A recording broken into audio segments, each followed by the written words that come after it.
Carlos, ¿cómo estás? Muy bien, gracias. Bueno, mucho gusto conocerte. Igualmente, igualmente, señor. Hablamos un poquito last week because we had some miscommunication, pero I can't wait for everybody to hear your story. You are such an interesting man. Well, I've been at it for quite a long time, right? Yes. I'm 73 years old now, going to be 73 this year. Oh, Uh, wow. so I've been at it since I was 7 years old. Wow. And for the people that don't know, Carlos actually was born in Mexico City, growing up in El Chente, a small town outside of Guadalajara. Hmm. Tell us tell us what that was like. Well, it was a wonderful place to grow up as a kid. We didn't have the distractions at the time that we have today with our young people being online and being on the internet and all the social media stuff and that goes on with our kids today.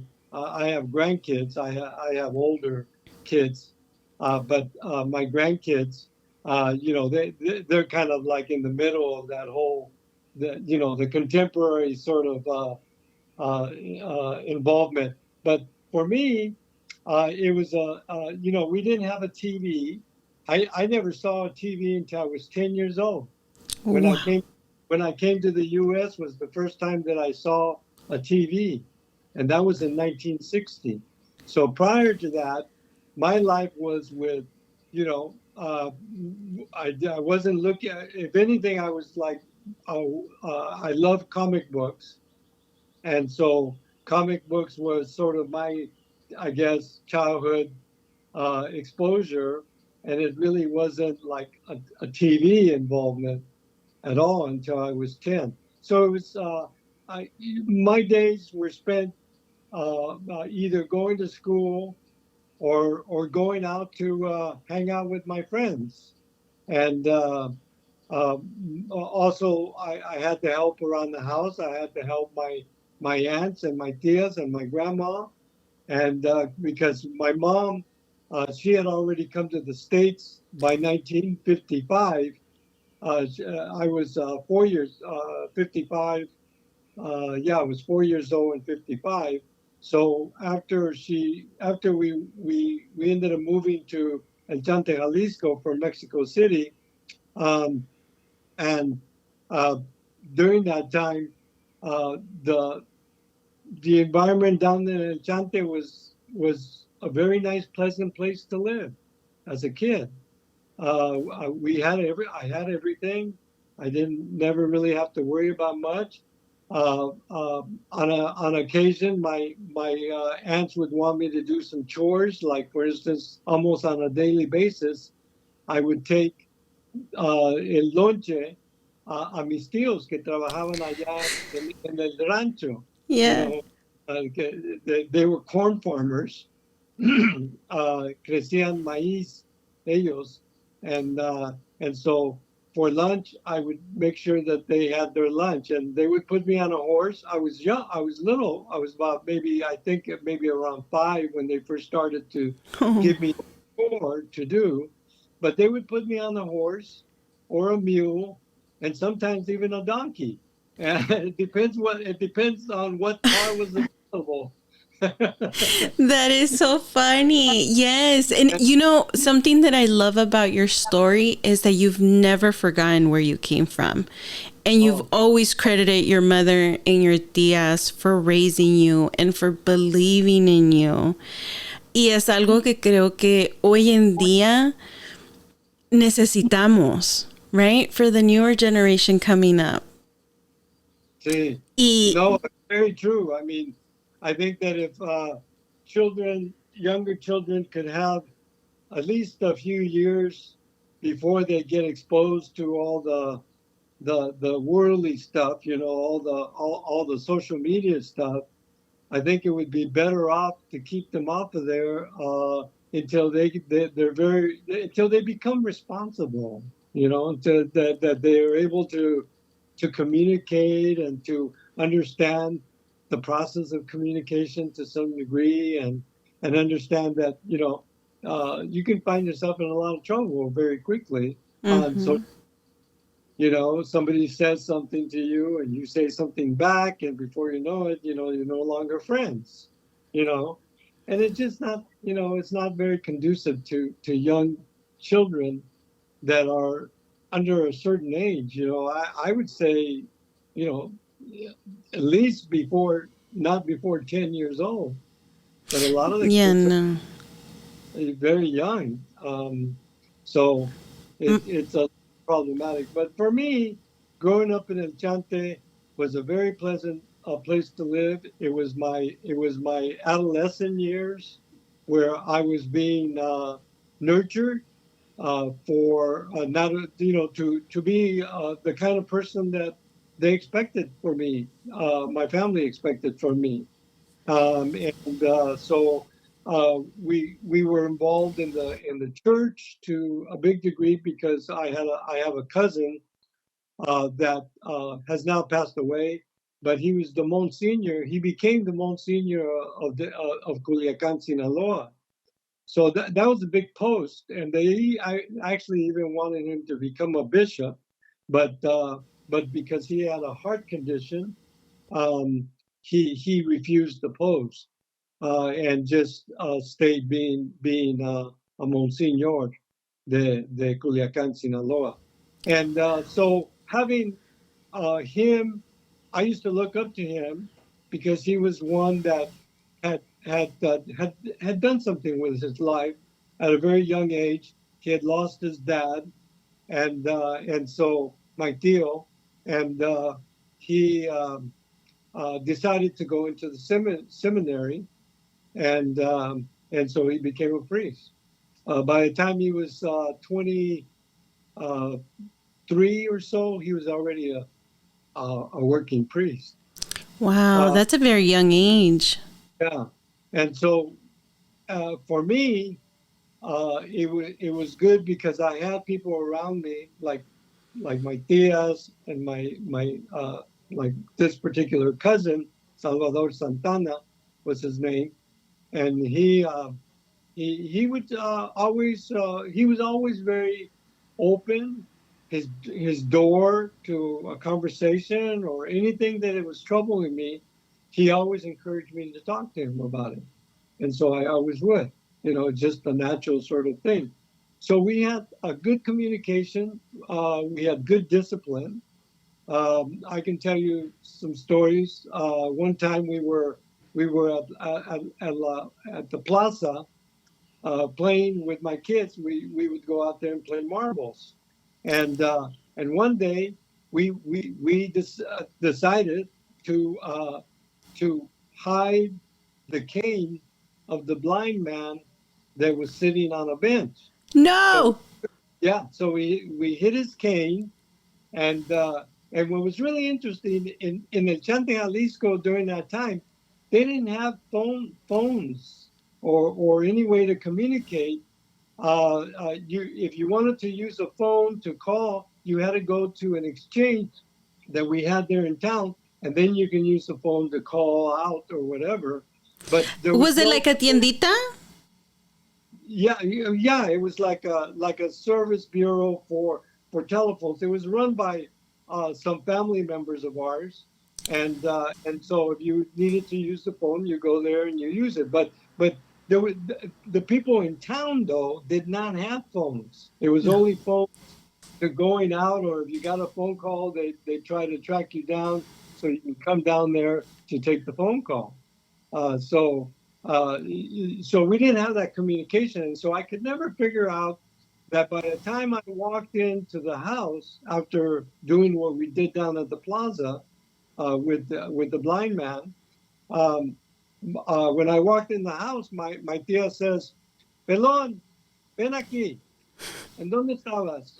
No, pues estamos allá en la plaza jugando canicas. No, no, no, no, no, no, eso no es cierto, porque me dicen que ustedes estaban burlando del cieguito y que le habían quitado su bastón.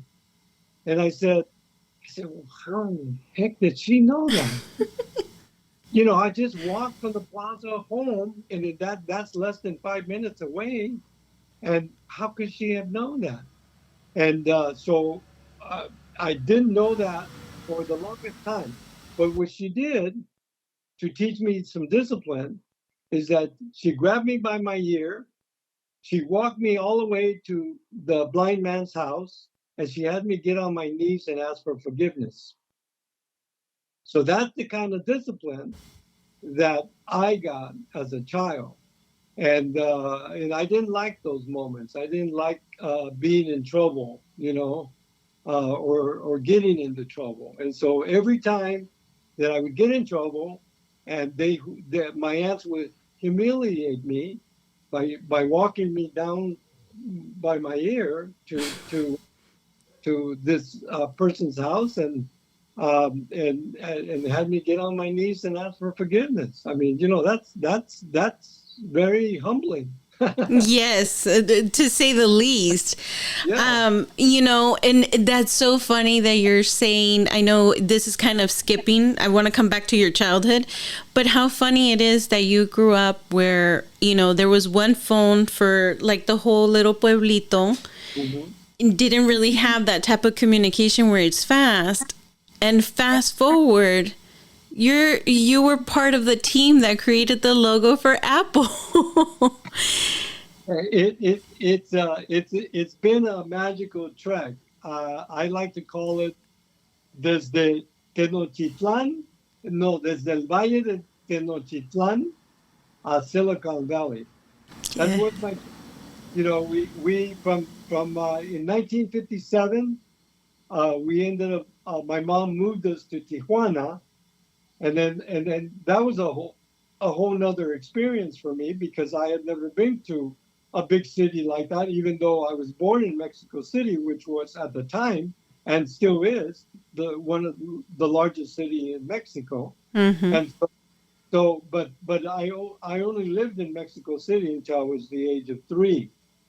By the way, I also got lost in Mexico City for 2 days, By 48 hours yourself? by myself. They found me underneath uh, a tree. I was watching because we lived near the airport. We lived in La Colonia Moctezuma, and that's the colonia that the airport is in. And so I got I got this I got the the babysitter that was watching us. She would take us to the park nearby, and the park was only about a mile away from the airport, and um, and so and it turned out that one day when we went to the park, it turned out that she had a boyfriend, and she got distracted, and Carlitos took off walking. I don't know if I was captivated by the planes or what, but I ended up at the airport. They don't know whether I walked all the way there or somebody picked me up and then dropped me off somewhere in public so that people hopefully would see me, but we don't know. We don't know how I got to the airport because it is a mile, and for a 3-year old or a 2-year old, rather, to walk that far, it's a little bit of a distance, you know. So they think that somebody might have picked me up, and they figured that they would go drop me off in a public place, and so they dropped me off at the airport, Oh which my. was the Was yeah. that babysitter ever hired again? I don't know, but my mom I know was beside herself, of course, and but you know, my mom was a big believer in the Virgen de Guadalupe, and so she entrusted her to find me, and they found me. They found me sitting underneath a tree at the airport, so watching the airport take off and land. And but so the trek for me has been from Mexico City to El Chante, Jalisco, lived in El Chante, Jalisco until I was about maybe I'm going to say about 8 years old. I was 8 years old when we got to Mexico, I mean, to Tijuana. Tijuana. And then Tijuana was very interesting because, my mom always, her goal from the very beginning was to bring us here, or to start making steps towards bringing us to the U.S. so that we can get an education. My mom was a single parent by this time, and so she wanted us to have at least the opportunity that she felt that we could have by going to or coming to the U.S. And so she eventually in 1960 we were able to attain our green cards, our alien green cards, and and my mom wanted to move us to Stockton. She had already been here in the U.S. working. She initially started working. She had been a nurse in Mexico City when we lived in Mexico City. My mom was a nurse and my dad was a doctor, and that's how they met. They actually met in Ocotlan, Jalisco, at La Cruz Roja there, because my cousin Salvador, that I told you there was a priest. Yes. He used to give blessings to people there that were about to die, and so he would give blessings to them, and he was able to get a job there for my mom. And my dad was in the military. He was a military doctor, and I guess that's where they fell in love, because my brother was born in Ocotlan, Jalisco during that time. And then by 1950, my brother was born in 49, and by 1950, we were in Mexico City, and then in 51 I was born in 1951 in Mexico. Wow. So Yeah. you're 3 years older than my dad, Okay. which is pretty amazing. My dad didn't get here to the U.S. until the 70s, the early 70s. Yeah. Your first time coming to the United States, do you remember that experience? Mhm. Yeah, for sure. My mom got us all dressed. We jumped on the we went to the border. We crossed it with our green cards, and we boarded a Greyhound bus there in Chula Vista, and we stopped at all along the way, right?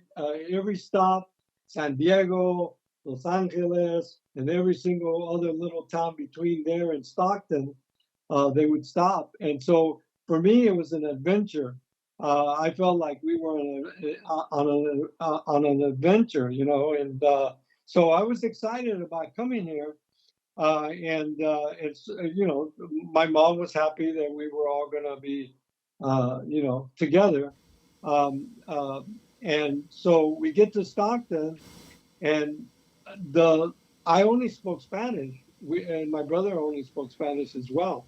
So we had a tough time.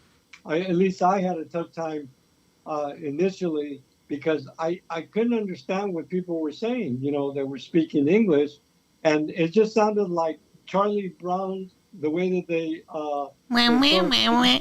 yeah, wah, wah, wah, wah, wah, wah. That's what it sounded to me. And I just said, "Oh no, Mom, you need to send me back to my tia in Tijuana." And she did. She did. She sent me back.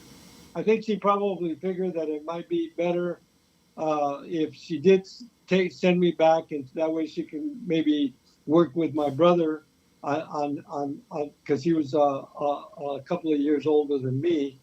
So she probably figured it might be easier for her as well.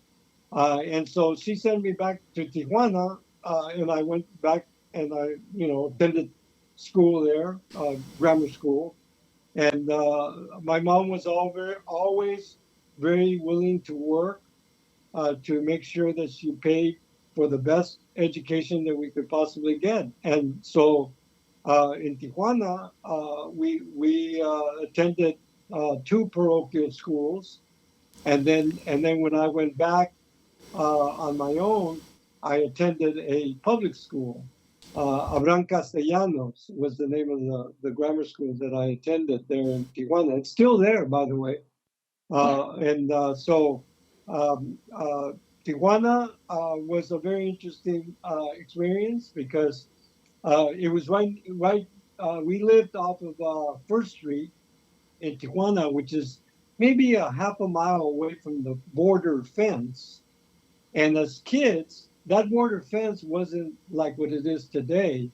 It was a cyclone fence, and it had tears in it, and people would just walk back and forth to Chula Vista and back and forth. People would just walk to go get groceries or whatever and come back. They weren't looking to escape into the U.S. or whatever. Um, and back in those days, it wasn't until you got to Los Angeles where they double checked your paperwork to make sure that you had the right documents to be able to travel freely in the U.S.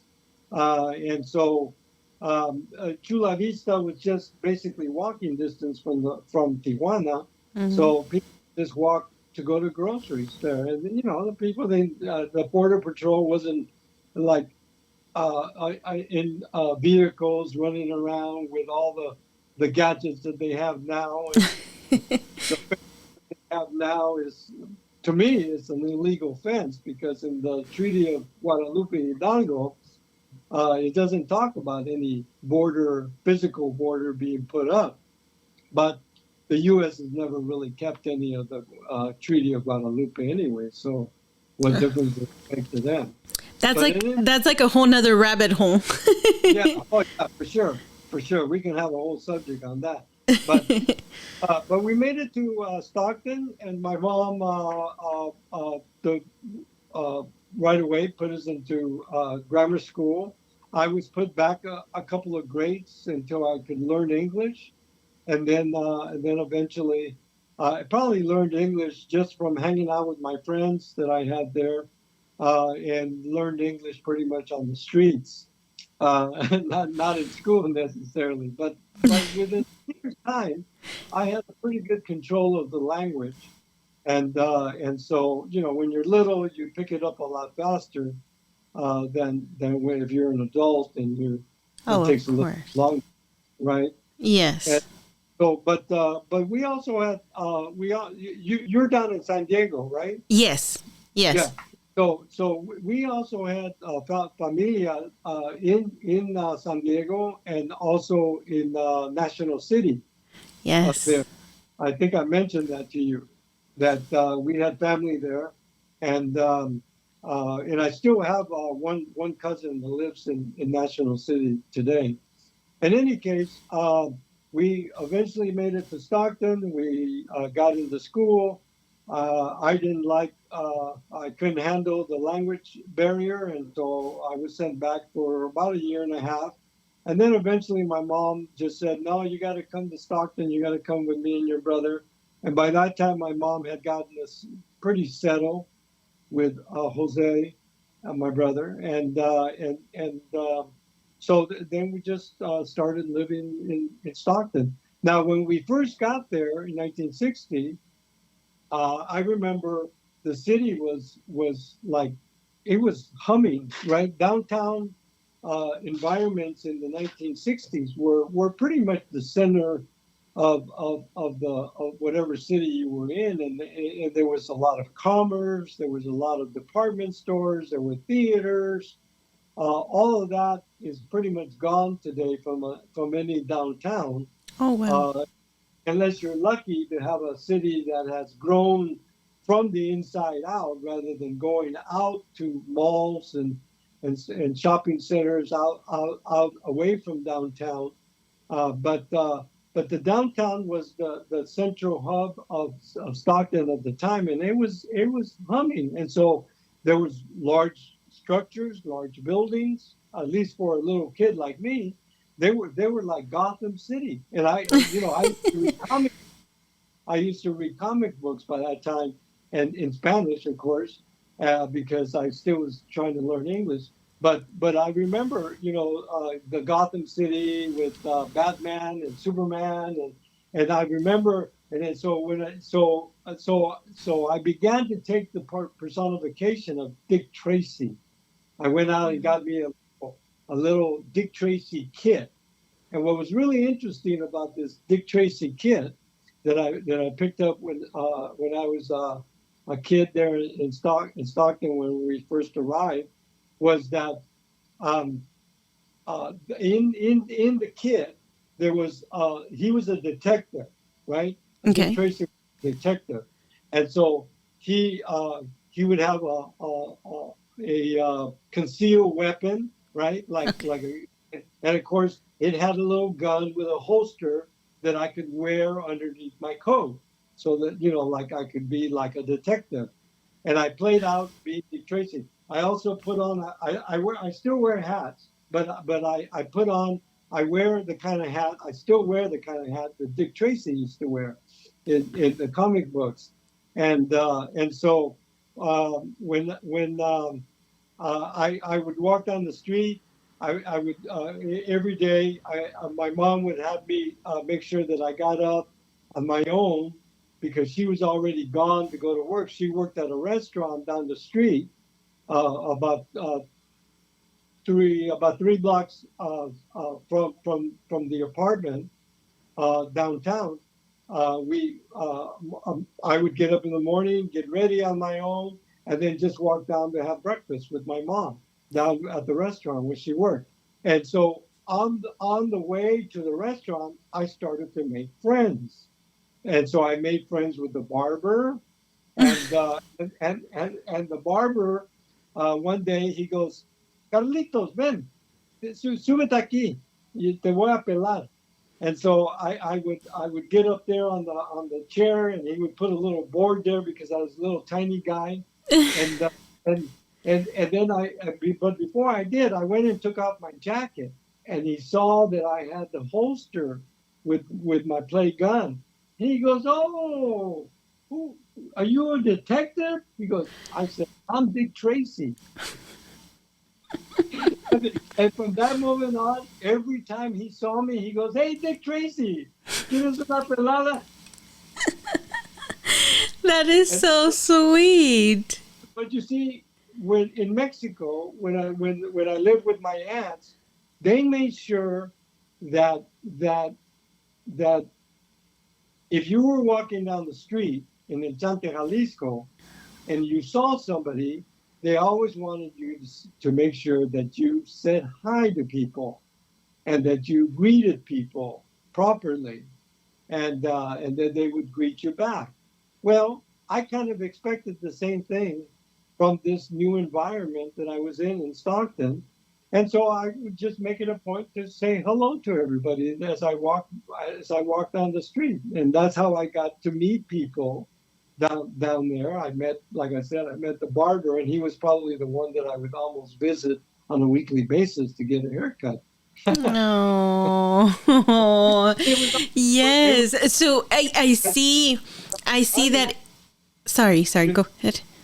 No, I was just saying that it was he gave me all the haircuts for free because I didn't have any money to give him, but he did it just out of the kindness of his heart because I had made him a friend, and so that was very important to make friendships, to lasting friendships. That was the way that my family had always been. And they passed that down, that behavior down to me. So I carried it on as I have moved on in my life. I've always have sought to make friends. I have a lot of friends today, and I make very few enemies.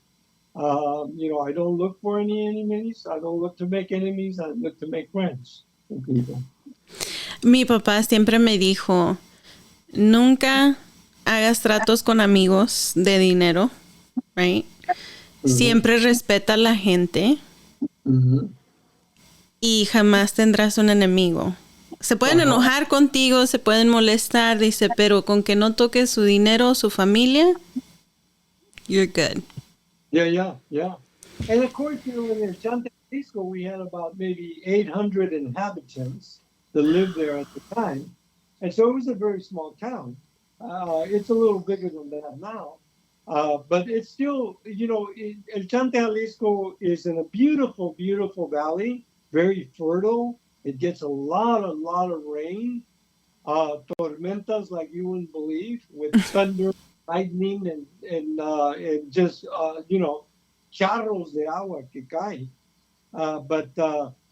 So being in that kind of I think upbringing and environment uh, uh, teaches you a lot, to a lot of discipline for sure.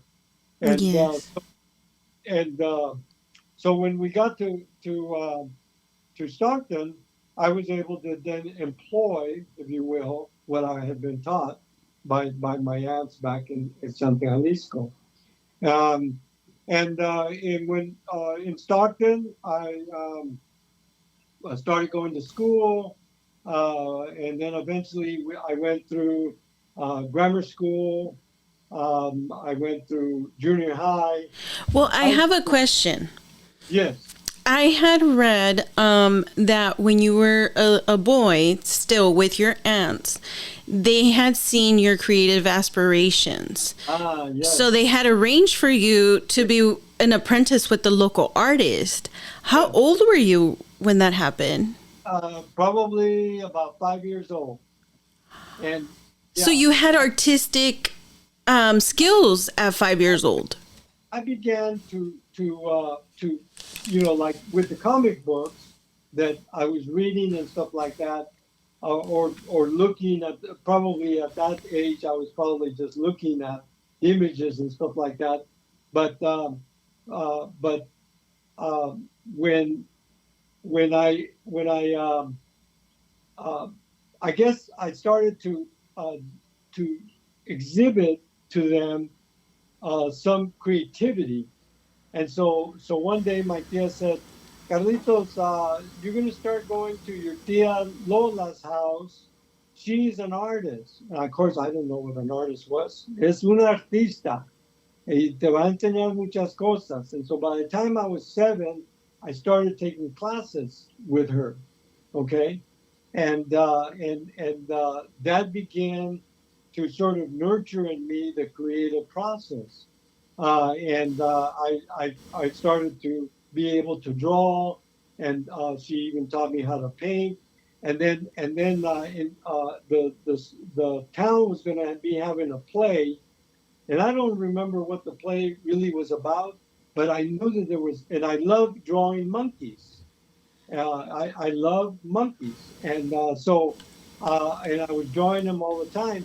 And so my tia Lola, the teacher, said to me, Carlitos, they're going to be having a play, and they're looking for a monkey. And I says, well, I can do the costume. And then she says, no, how about if you do the costume and you wear it? And I said, oh, okay. So then and my aunts, between them, they started to construct the monkey costume, and I was telling them what color I wanted it, what kind, what I wanted it to look like, how long the tail would be, how it needed to sort of roll at the end and stuff like that. So those are the kinds of things that I have. But yeah, by the time I was 7, I was exposed to some creative expression of artistic expression, and so it stuck with me. So as I moved through my education here in the States, by the time I got to high school, in junior high, I was able to take one class it combined a variety of different things. So sometimes we would be doing art, sometimes we would be doing a little bit of music. It was kind of like an art appreciation class. And Oh, okay. and I was really drawn to the arts. My music teacher was fantastic. She taught me how to appreciate music. And one day she even surprised us. She says, I want you guys to take these forms home, get your parents to sign in, and then bring them back to me because we're going to be having a field trip and we're going to go see a musician. And I said, oh, cool. So then, we ended up taking the bus downtown Stockton to the Civic Auditorium, and we walked in through the back. All the kids walked in through the back, and then the teacher said her name was Miss Edwards. She says, I want you guys to circle the piano that you see here in the center of the room. I want you to circle the piano, and I'm going to get ready to introduce you to the person that I want you to meet. And so we all sat down on the floor and around the piano, and lo and behold, who comes out but the great one of the greatest jazz musicians of our time, who played the piano, I'm forgetting his name here real quick. Duke Ellington. Wow. He introduces us to Duke Ellington. Can you believe that?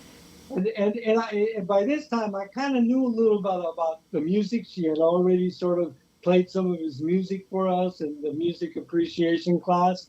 And so those were the kind of things that I was being exposed to in Stockton.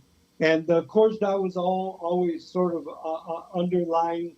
It was all the part of the creative process and creative thinking, and then creative doing. And so then by the time I got to high school, I was able to take a serious art class. In the art class, we did a variety of different things. And then one day, our teacher, Mr. Schmitty, he said to us, who would like to volunteer to go silk screen some signs? And I go, silk screen sign? I go, what is silk screen, first of all? And because I always challenge the teachers. It's like if they said something I didn't understand, I would say, well, what is that? What is silk screen? I don't know what silk screen is. And so he explained it to us, and then he gave us sort of an explanation of it. And then on Saturday morning, we hooked up with the teacher, and he took us over to the Concilio in Stockton. Bless you. He took us to the Concilio in Stockton, and they told us that at the warehouse across the street there, that's where they were silk screening signs. I didn't know what signs they were silk screening until I got in there, and then what they were silk screening were huelga signs for the huelga for Cesar Chavez, because he was coming up. He had made a few trips up to Sacramento, and in 1967 or 68 timeframe is when I was exposed to not only a new process in art making, silk screening, but I also was introduced to Cesar Chavez, not to him personally, but to his cause, and then I realized that this was a movement that I wanted to be a part of, and my mom would let me walk up to Sacramento. My brother did walk to Sacramento on that trip, but my mom, she didn't trust that I should, especially after being lost when I was 2 years old. You're not getting lost again. Yeah. She wanted to make sure that I didn't get lost, so she wouldn't let me go to a lot of things at that age. But now I have a question. Yeah. With Cesar Chavez, and I apologize for my ignorance, because I was only told like really good things about Cesar Chavez growing up, and that's why we have the Cesar Chavez Day. But now han salido cosas that say that he was very actually racist, like even with his own people. And I'm like, I would love to hear a perspective of somebody like you that grew up in that time. Is it the good stuff that we hear? I mean, because I'm sure he wasn't a saint, right? But Nobody is. but I think they try to paint him in a really bad light now. So I'm like, is it Dolores Huerta have more compassion for us, or did he really try to do good for us? No, yeah, no, absolutely, absolutely. I mean, Cesar put his life on the line for farm workers, for the cause, for la causa. Like I said, nobody's perfect, and we all have our issues or whatever. But the bottom line is that he did do good. He was he was using Muhammad Gandhi's techniques of peaceful protest, and it was one of the first time that since the Indian people won their freedom from England because of Muhammad Gandhi. But Gandhi was one of Cesar Chavez's mentors. At least he wanted to emulate that. He wanted to emulate that. He wanted to take his people, us Mexican people, and make our lives better, because predominantly Mexican Americans, uh, uh, when we first come here to the States, we go out and work in the fields. We have to. Mm-hmm. Even as a young man, young kid, growing up in Stockton, I used to jump on the buses and go to there were the farm labor buses that would gather people and then take you to wherever you need to go that day to work. And as teenagers, we used to jump on the labor buses and go out and work. Well, Cesar was wanting to make sure that everybody that was being taken care of to some degree. Um, so, in terms of health care, in terms of decent wages, and those are all the things that he fought for. I like I said, my experience, I never met Cesar personally, but all that I have known of him, I now know Dolores Huerta, and I'll tell you a very interesting story about Dolores Huerta, because I didn't know this until about 6 years ago. I got a phone call from Dolores Huerta's niece, and she Oh wow. contacted me. She said, "We have a gallery here in Stockton, and we've heard of your success, and we would like to give you a one-person show." So I said, "Well, great." She goes, "Why don't you come down and visit us, and so you can see the gallery, get a sense for the space, and then you can kind of figure out how you want to assemble the exhibition." And so, uh, um, and this is 45 years after I lived in downtown Stockton. Okay. Okay, I've Okay. already come to Silicon Valley. I had already done the Apple logo, and this was just happened about 6 years ago when they offered me this exhibition.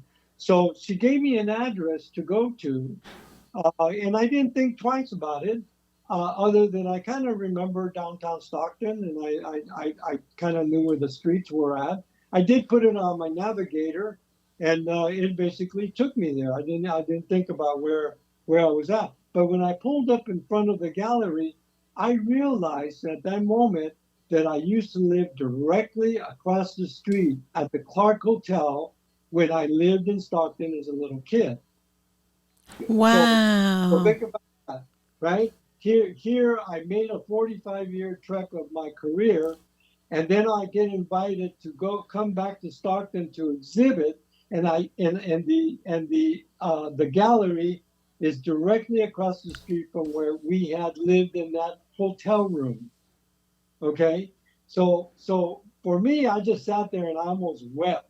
I almost started to cry because I felt like so moved by the moment, that here I am 45 years later, and I come back to exactly the same place that I came into, to the U.S.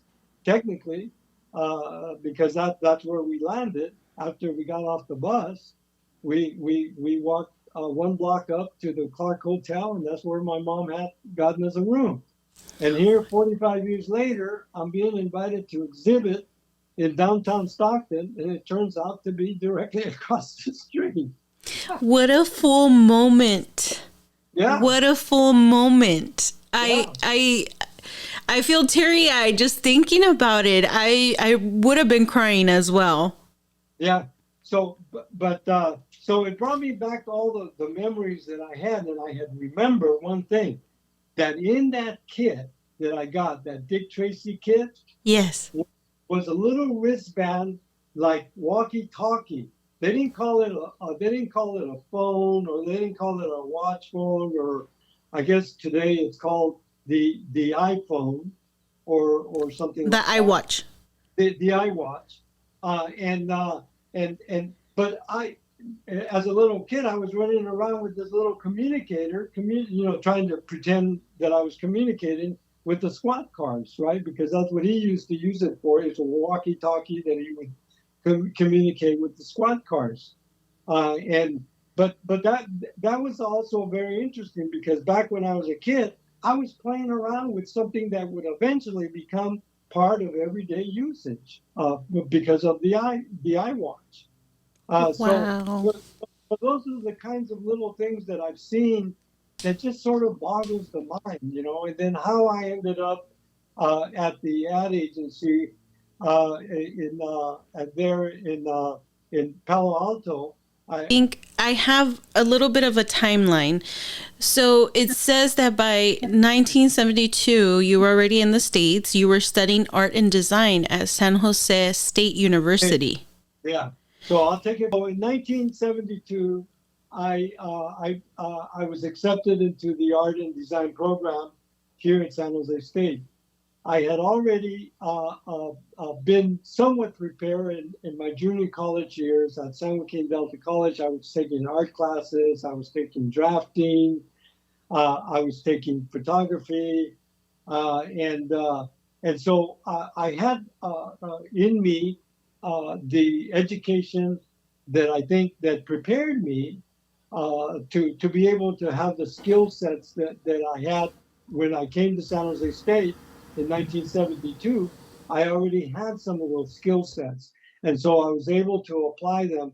And after 2 years, the program was a 2-year program, and when I completed the 2-year program, my portfolio was selected by the faculty as being the top 3 portfolios of the class. They didn't assign a 1 or 2 or 3.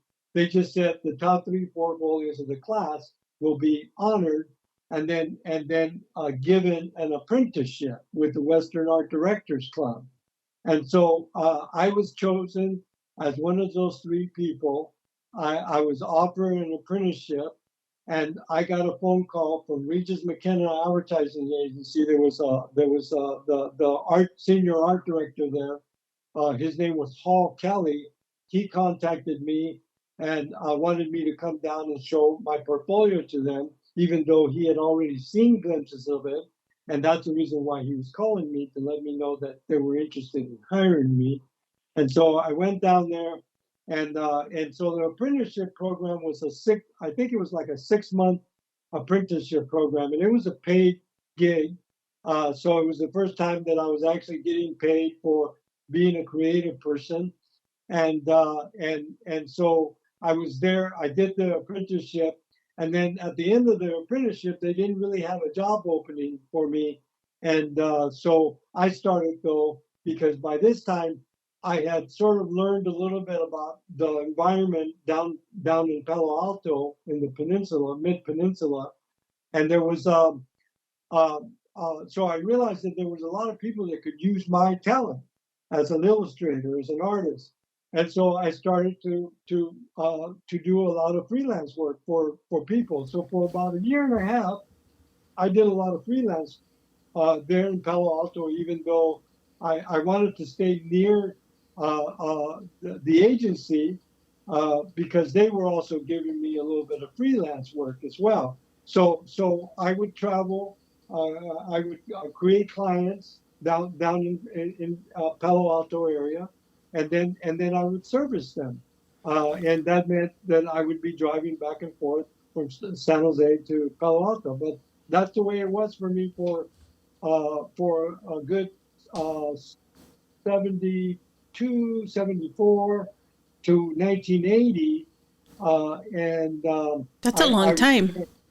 yeah, I was there at the agency for that period of time, and I continued to do freelance work, even though in 1976 I got a phone call from Regis McKenna that they wanted me to come and work for them, and so I did, and then that right around that same time. See, and the reason why they couldn't hire me before was that Regis only had advertising and PR up until that time, but he wanted to put in a marketing communications group of designers into the agency, and that's the reason why one of the reasons I got hired. And I was the first one that they actually hired, and I actually helped. The manager was Dave Takigawa, and Dave and myself, we actually set up the shop for marketing communications, so that Regis can offer that part of the business to his customers, and or to his clients rather. And so um, uh, we started working there. I started working there full time, and then one day we saw this guy walk into through the atrium, and this guy, even though I mean, he definitely looked very hippie like, uh, and it was even questionable because I wasn't sure. I mean, maybe this is somebody that's a vagrant person, or just walking in, maybe asking for a handout, or I don't know. I mean, what the guy was doing, but it was Steve Jobs. I love that story. I love Yeah, it. but it was Steve Jobs that had come to talk to Regis about Regis seeing if Regis would take the account, and sure enough, I mean, Regis said, yeah, I need a retainer, and according to Steve Jobs, he went back after that meeting, and they started to have garage sales to sell a bunch of electronic parts and stuff so that they could try to raise the money. They managed to get someone to actually give them some serious money, so that he could put the deposit down, so that Regis could take on the account. And so by the time about a month out or so, here comes we see him coming back into the agency, and then shortly thereafter, Regis made an announcement that he had just picked up another account, and it was a company called Apple Computers Inc. They already had a name, and they also had a logo, but the logo that they had was a very like an illustration of Isaac Newton holding an apple underneath an apple tree. So it was very illustrative, the logo, and Okay. so he wanted something more iconic, something more simple, something that just simply said Apple quickly. And so Rob Janoff was hired to be the art director. Around the same time that I was hired, he was hired as well, and he ended up getting the assignment to create to develop the logo, and so then during that time, one of the things that Regis would do is that he would pull together teams of people to handle different projects. So he would want to make sure there was a photographer on the team. or that we had access to a photographer. He wanted, so in other words, everybody that needed to be part of this, uh, he wanted to make sure that we had the access to get the best possible scenario. And so, since I was the artist of the group, I was the one that was the illustrator and the artist. I was always given jobs, given assignments to work with other art directors at the time. So and we had at the time we had one, two, three, maybe four senior art directors, Okay. and those were the people that were conceptualizing the ideas, and then it would be given to people that like a production artist. Back in those days, they had a production artist, they had maybe an illustrator on the team, a photographer or an access to a photographer. Also, we would also be giving latitude is that if we wanted to find an illustrator that had a particular style that we wanted to develop into the marketing campaign, then we could see we had the The we means had to the do it. to be able to go out and do that. Mm. And eventually, I also became an art director at the agency, uh, and um, but on the team, the logo team, there was three of us. From what I recall, there were three of us. There was a production artist, me being the illustrator, and then Rob Janoff being the conceptual person. And then we also had in the group, he actually rented space from Regis McKenna. His name was Tom Kamafuji, and he is attributed as being the influence for the color for the color stripes of the logo, because at the time, Tom Kamafuji was doing these beautiful Japanese colorful masks that had all these colors, and they were linear lines and very simple sort of forms of Japanese mask that he was doing, and he definitely influenced Rob with the idea when Rob created the concept. It was a thumbnail sketch. I don't know if you know what a thumbnail sketch is. No. It's also the other thing that it's called. It's called the germ of an idea, and it's basically a quick sort of almost napkin like little doodle that art directors do, and basically that those are the kinds of images that we showed Rob John. I mean, um, Steve Jobs. We showed him some conceptual ideas. He eventually put his finger on this little sketch that was done by Rob, conceptualized by Rob Janoff, and it was basically a little round apple with a little leaf, and it had like a little bite on it. The bite was a little iffy. The whole shape was a little iffy because it was just a small little sketch, right? And Okay. so at the end, when Steve finally decided that that was the direction that we needed to go, then they turned it over to me and the production artist to develop it from there. And so the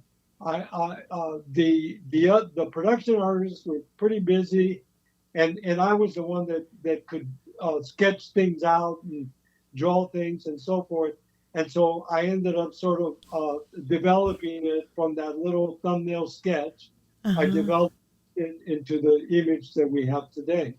That was the part of the assignment that I was given to do, and that's what I fulfilled for the agency. We did other things. We like, for instance, we also gave them not only their logo, but we also gave them a lot of marketing communications materials, on labeling for the equipment, because in 1977, when Apple was launched into a company, we launched them not only as a company with a new brand and a new philosophy for their marketing campaign, but we also launched their product line. And at the time, they had two items that they started off with. One was the disc that would take the floppy disk. There was a Okay. disc, and it was called the disc two. It was called. Okay. And the other product that we were launching it with was the Apple II, and the Apple II was it almost looked like a typewriter, but it was flat on the top. It did not have a screen. They had it connected from the back. They had a connection where it could be connected to like a TV screen. Black, and it was black and white also as well.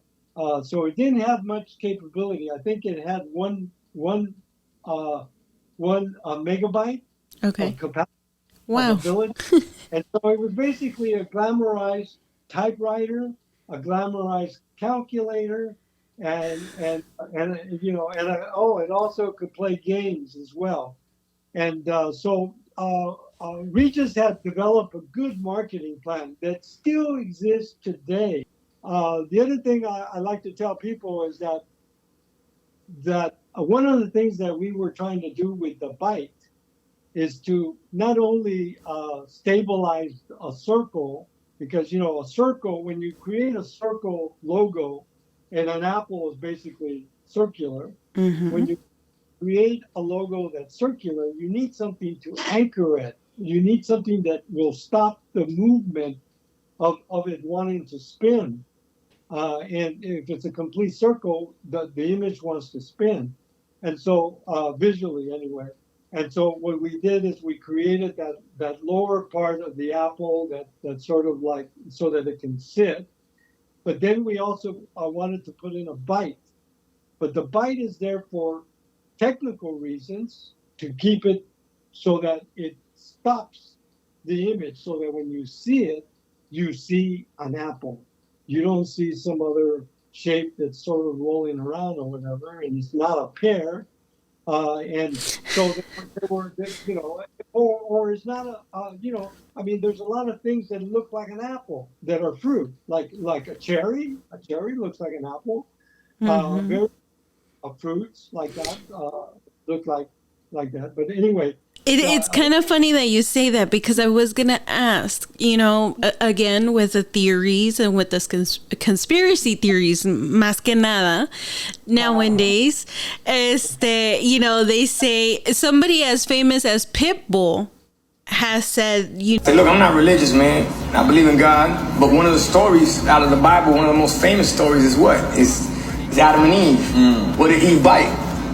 She bit the apple. Look at the logo on your fucking phones. It's a bitten apple. So therefore, everybody biting that bitch right now. Pitbull just dropped science. has to be more to it because you have to be pretty genius.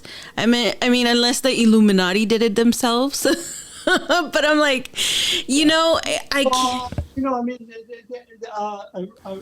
Rob Janoff and I have talked on the phone a couple of times regarding how we arrived at where we're at. And the bottom line is that the logo was developed with the two things in mind. One is that it's an Apple because the name of the company is Apple Computers Inc. Okay, and there was why Steve Jobs wanted it to be Apple because he had worked for Atari, and the word Apple comes before Atari, so he was happy that the name that he was choosing would be before Atari.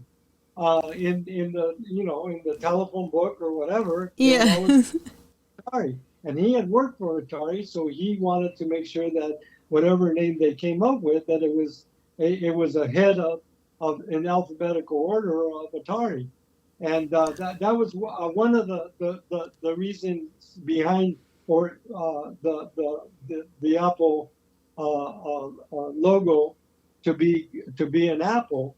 The other reason is that there was a term in the first magazine, the first Apple magazine, which, by the way, I created the first Apple magazine. By that Wow. time, I was an art director, and I had been given the task to create the magazine.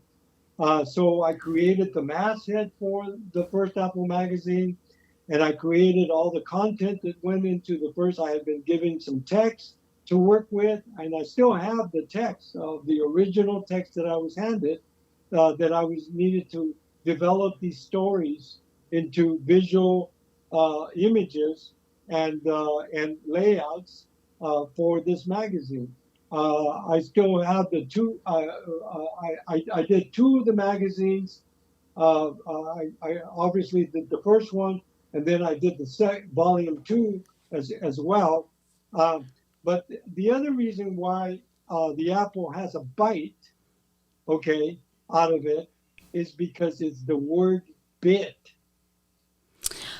That makes sense. Whole bit, okay, and if you take a look at how the leaf of the apple on top and the bite, they're identical shapes. One is in positive form, and the other one is half of the image, which is the bite, is half of that leaf shape that's above it. Wow. And so we wanted it to sort of have some symmetry between the pieces that were part of the apple. So a lot of the circular pieces of it, and of course we wanted it to connect with technology, right? It's one thing to connect to an apple because that's the name of the company, but it's another thing to find a way of how you can connect the idea to the technology company that Apple was becoming at the time. Wow. And that makes so much sense. I didn't even think of that. So all the other things that you've heard about the apple, they're all lies. Okay? It has nothing to do with Adam and Eve. It has nothing to do with anything else or whatever. Who did you say said that? The singer known as Pitbull. Armando Perez is his name. So he hasta familiar tuyo es. ¿Quién sabe? ¿Quién sabe? He's Puerto Rican, no? No, actually Cuban. Oh, Cuban. Okay, pues that makes sense to some degree because I understand that from my dad that the Perez family did originally come through Cuba, and that's why you have Genesis in Cuba. So if that was the pipeline for various different people, I know that my mom's family is David, and so we happen to be also part Jewish, Catholic Jews. Wow! Oh my God! I would imagine out of necessity we became Catholic, right? Because of, I mean, they were fleeing persecution back in Spain, and so by the time they got to Mexico they or to the U.S., they wanted to maybe keep that on the down low, Yes. So they would be persecuted, because Mexico from Guerrero, the second president of Mexico was African American. No, he was mulatto. Yeah, and he when he became president, he actually outlawed discrimination and various other slavery was also an issue of abolishment in Mexico because of him, because he was part African American. And see, I just learned about how even slaves from the United States were fleeing to Mexico. Mexico would actually help them out.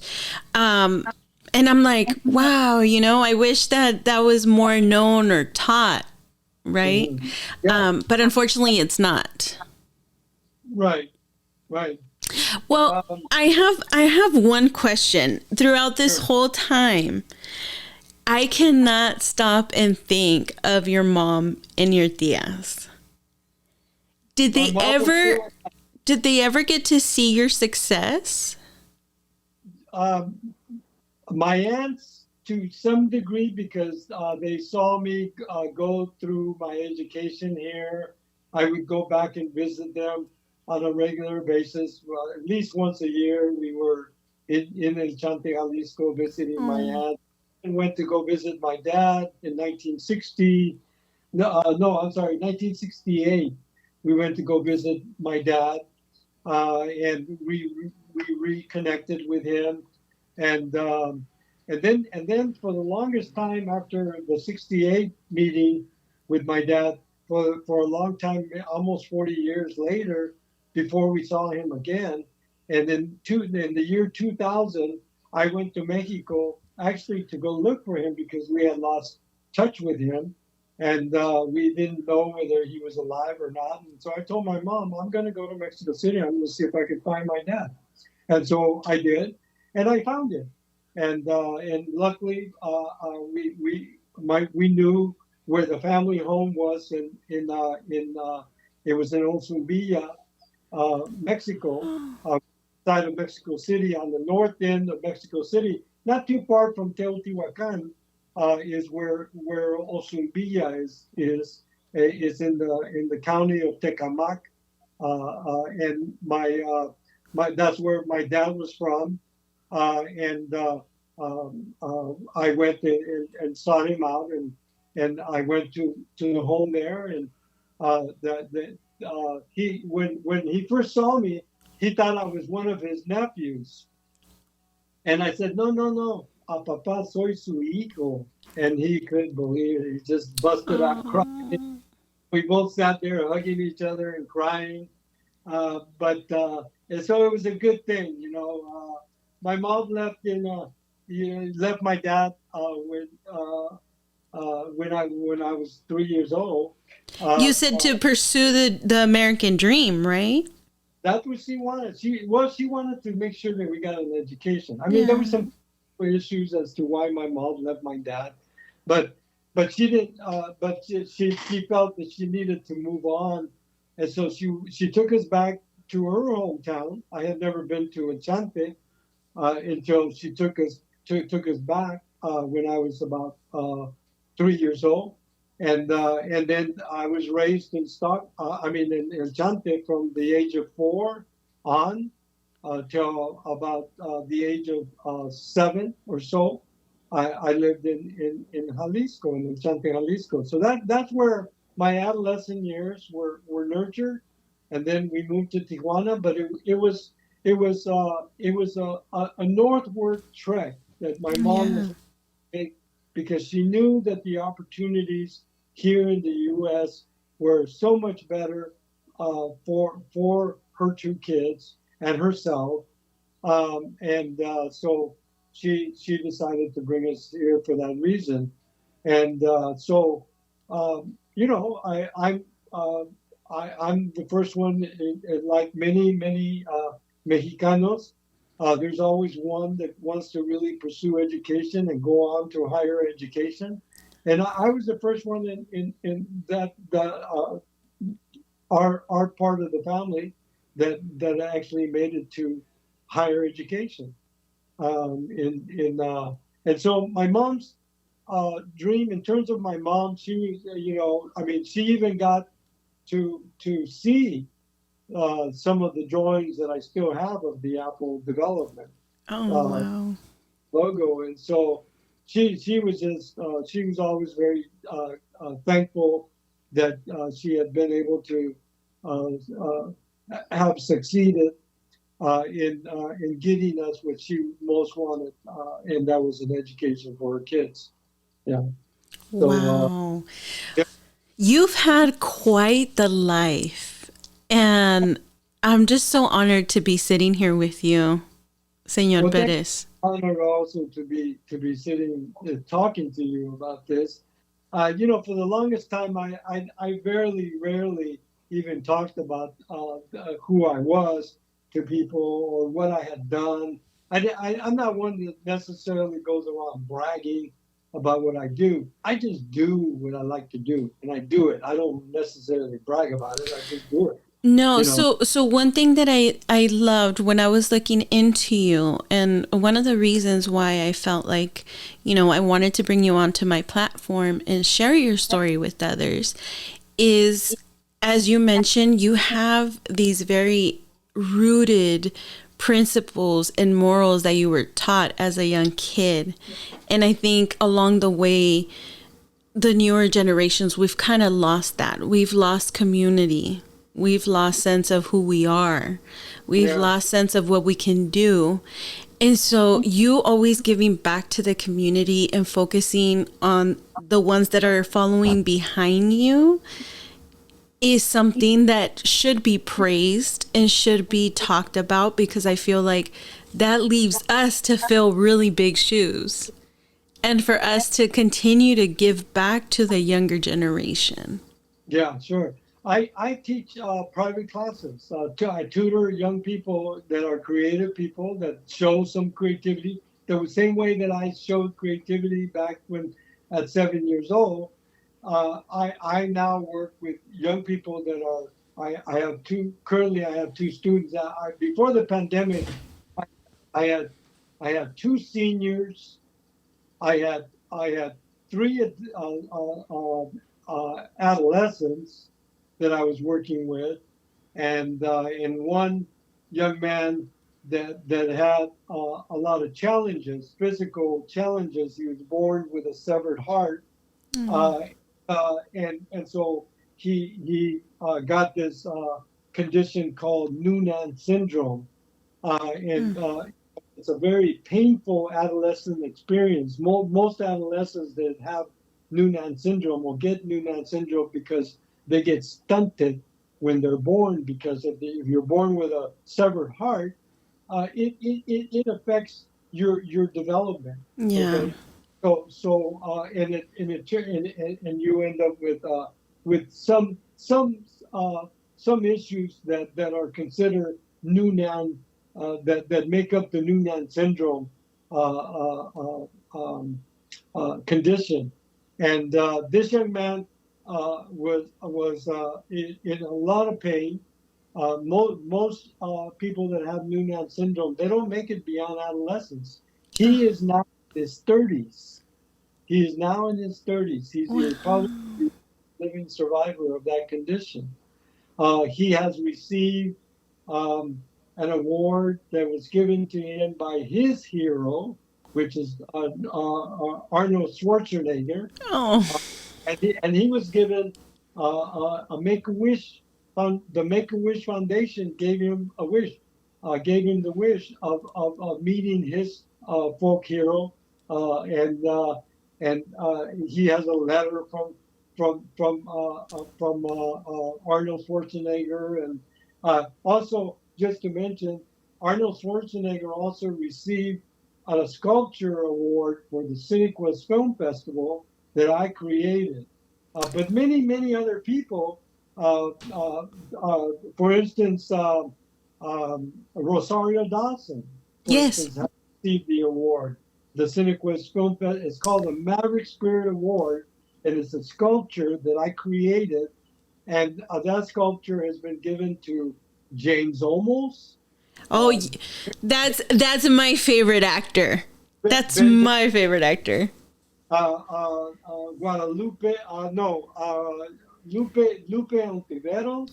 You see? Wow. And then you see this award behind me. This one. Yes. This one is called the Estrella de Oro. This was given to Selena, Guadalupe Pineda, Jose, and one of the names that's on here that I used for the award that I would hold on to was Laura Leon. These are all singers that have received this award, and Selena was one of them. Oh my God. Okay, so when you said James Edwards, almost my favorite. Selena, my favorite. I've been very blessed and very fortunate that the things that I have touched as a creative person have gone on to be touched and honored artistic endeavors, such as filmmaking or such as singers, like this award represents. Wow. And so I've been very, very blessed and very fortunate to be able to have some of the things that I've created, not just the Apple logo, but No, numerous things. yeah, numerous things that I've done. And I've also have received commissions from the city of San Jose and from the county of Santa Clara County here. I have art installations, permanent art installations. I have a permanent art installation that they commissioned me to do from the city of San Jose at the Norm Mineta Airport. I Mm-hmm. have an 8 foot by 8 foot. It's called the Wall of Recognition, and it's the wall that recognizes three people that were key to the development of the airport here in San Jose. One of them is obviously Norm Mineta, who is the airport is named after him. And I'm so sorry, was that the one at Seven Trees Community Center? No, the Seven Trees Community Center is a more recent commission that I Okay. received from the city, and it's the mythology, the created the creation myth of the Ohlone Indians that lived throughout the Santa Clara Valley, throughout this part of the Northern California coastal region. The Ohlone people were the indigenous people of this land. I submitted the proposal when they asked me to see what I wanted to create for this mural at Seven Trees. I said, well, the Ohlone, I would like to do something that gives honor and respect to the early indigenous people of this area. And so I did the Ohlone creation myth. You can see a lot of this stuff at my website at www.artorigindesign, singular design.com. Artorigindesign.com. I'm going to have it for those of you that are watching on YouTube and on Spotify. I'm going to have it on the screen. If you're not watching us on video, then you can find everything on the description box. I'll have all of your links there so they can find you. Yeah, thank you. There's also some conversations. I also have done a couple of conversations about how I work with young people, and young people at the age of 7 to even through the adolescence and into the early teens, they have a very, very creative mind that's constantly thinking and evolving and so when I work with young people, I don't get involved in creating ideas for them. They have plenty of ideas. Mm-hmm. What is to be nurtured along the path, along the way of like, for instance, now I can look back at my career and I can say, boy, if I would have known that, back then, I could have been a mathematician. No, you know what? You have almost certified or made me feel like a good mother because yo apoyo a mi niño in whatever he wants to do. He's gonna be 15 this year, and I am just so proud of him because yes, everything that he wants to do. You want to try a new instrument? Let's go get it.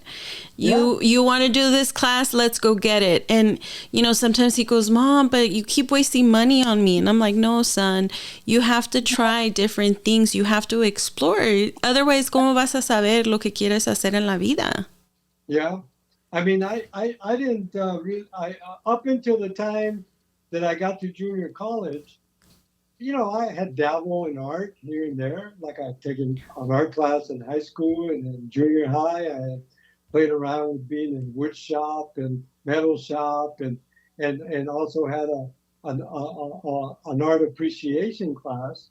But each one of those things have brought me something very magical. I mean, imagine meeting the people that I have come in contact with. I mean, I've actually have handed the award, the Cinequest Maverick Award, to some of these people that have received it. Wow. So I have this quote that I use all the time.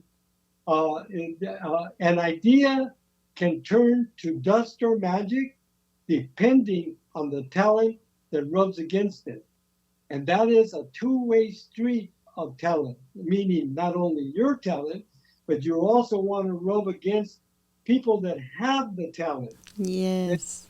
And that are professionals at it. Go be a sponge. Get yourself in front of people. Learn what they know as much as possible. I'm thankful that I had mentors like Frank Rodriguez, who mentored me in the early days of my graphic design career after I came out of the art and design program from San Jose State. One of the first persons that I met was Frank Rodriguez. He was a Peruvian, Mexican descent graphic designer that I found in the Yellow Pages here in now Silicon Valley, but here in Santa Clara Valley, that was actually he was to meet me that at the time back in the 70s that I was and he were probably one of the very few Mexican people that were actually in the graphic design arena here in the Valley. So we were, I guess, if you want to call us trailblazers. Yes, I'll call you trailblazers. You guys knocked some big doors for us. Pioneer, but we in the early 70s there were very, very few Latinos or Mexicanos, Chicanos, whatever you want to call us. But we were there was a few of us, that were making a way for not only ourselves to be in these creative industries, but also to gain the knowledge. And so that's why my quote is, an idea can turn to dust or magic depending on the talent that you rub against and the talent that rubs against the idea. That's a beautiful quote. I think that is a very good place to end our interview. Again, thank you so much for not forgetting who you are and not forgetting the ones that are coming right behind you. Thank you so much for everything that you do, Mr. Perez. You are amazing. Your story is amazing. And I just feel honored to be here sitting with you again. Thank you. I appreciate that. And thank you for reaching out to me. I admire what you're doing, and I support what you're doing, because what you're doing is that you're putting the spotlight, if you will, on those people that are doing things. We so often get pegged into a certain mentality of what our capacity or capability is, but the reality is that our ancestors, which we can trace our ancestors all the way back to the Olmecs, and the Olmecs are the oldest civilization in the Western Hemisphere. That's who our people is. And they created the concept of zero. They knew all about the stars and the cosmology. They knew how to create a calendar. They knew how to harvest and to create a harvest for food, and so we should be honored every single day that our indigenous roots traces itself back to some people like the Olmecs. Los mexicanos, excuse my French, Mr. Perez, but los mexicanos somos bien chingones. Oh, well, we don't take a back seat to anybody. I mean, look, Dio Rivera came back from Europe, and what did he do? He started what now is a mural movement, almost worldwide.